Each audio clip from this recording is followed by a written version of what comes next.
this video, I'm going to show you how to fix a tire that's gone flat and broken the bead off of the rim. You're going to want to turn your air compressor on and go ahead and jack your vehicle up just so that the tire will turn freely on its own.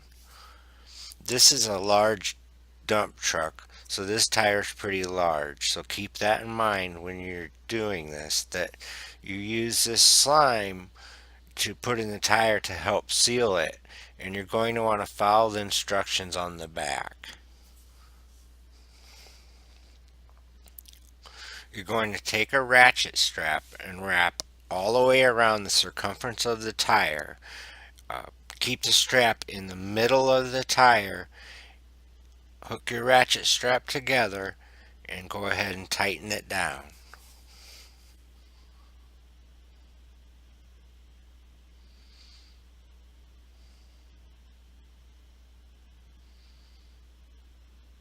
Tighten it down tight, you don't want to crank it too hard, just get it snug and a little tight.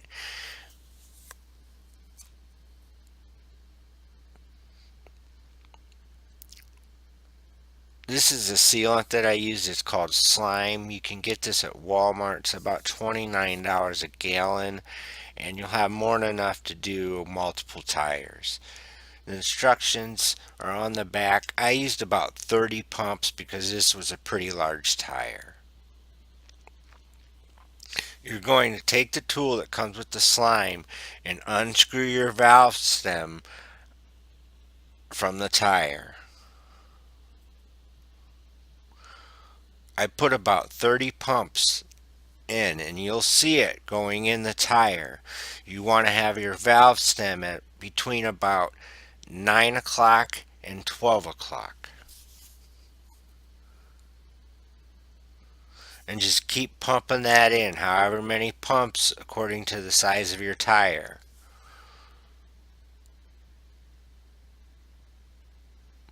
Once you get that pumped in, go ahead and take that tool and reinstall your valve stem from where you took it out.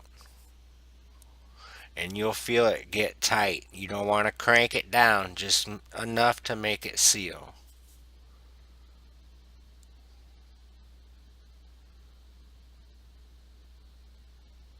You're going to take your air hose and go ahead, and you might have to play with the tire back and forth or crank on that ratchet strap a little bit, but you'll eventually hear that air and that tire seal, and just get it to seal. Then you want to take your ratchet strap off and then go ahead and inflate your tire to whatever the PSI is recommended for that size of tire. And this will work on lawnmower tires, car tires, tractor tires. This is probably about as big as you're going to want to use it on, but that will fix your tire.